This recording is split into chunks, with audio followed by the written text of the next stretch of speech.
Hi, in this video I'm going to show you how to represent a numerical character with non-numeric characters. What that means is I can represent a number by a series of characters. So say for example I had a number 3 in a cell, then I could represent that number by using 3 characters, so 3 stars or 3 I's or 3 H's for example. The benefit of this is that it allows me to see pictorially the difference between two numbers. So I'm going to show you how to do this in 2 different ways. The first way is by using the numerical values themselves, and in the second way we're going to incorporate the formula or function that we've used to do the count here for the game preference analysis into the formula I'm going to show you. So we're going to use the formula REPT, which stands for repeat. So equals REPT.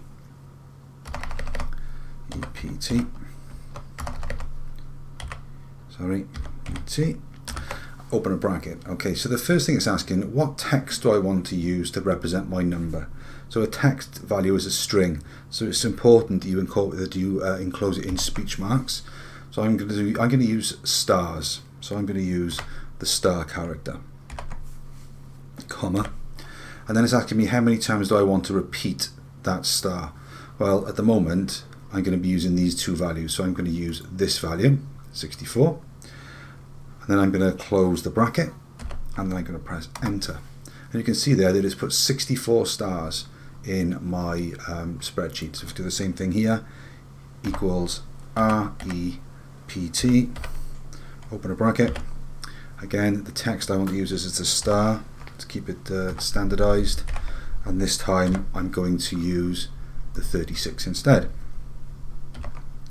So when I press enter, you can see there now that clearly you can see that the maze game has more preference than the RPG game.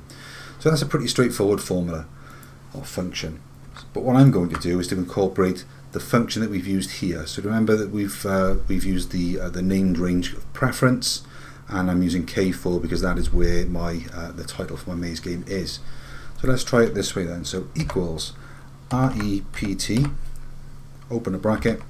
I'm going to use the same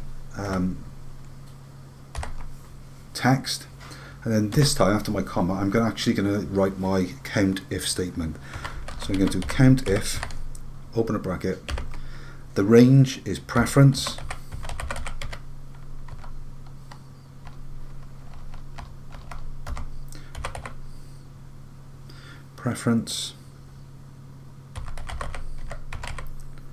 comma, and the criteria is my maze game, and I'm going to close my bracket, and I'm going to close the second bracket. There's 2 brackets open.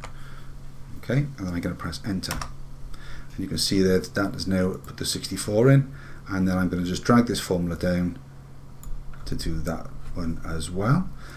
Just to show you that I can change the text representative, I can change that to an I for example, and then it will put 36 I's in there. I'll do the same thing with this one here, put I in there, and you can see there that that has now worked. So I got 36 I's in the bottom, 1 for RPG and 64 in for maze game. So that's how you use the repeat function, REPT, to represent a numerical value with non-numeric characters.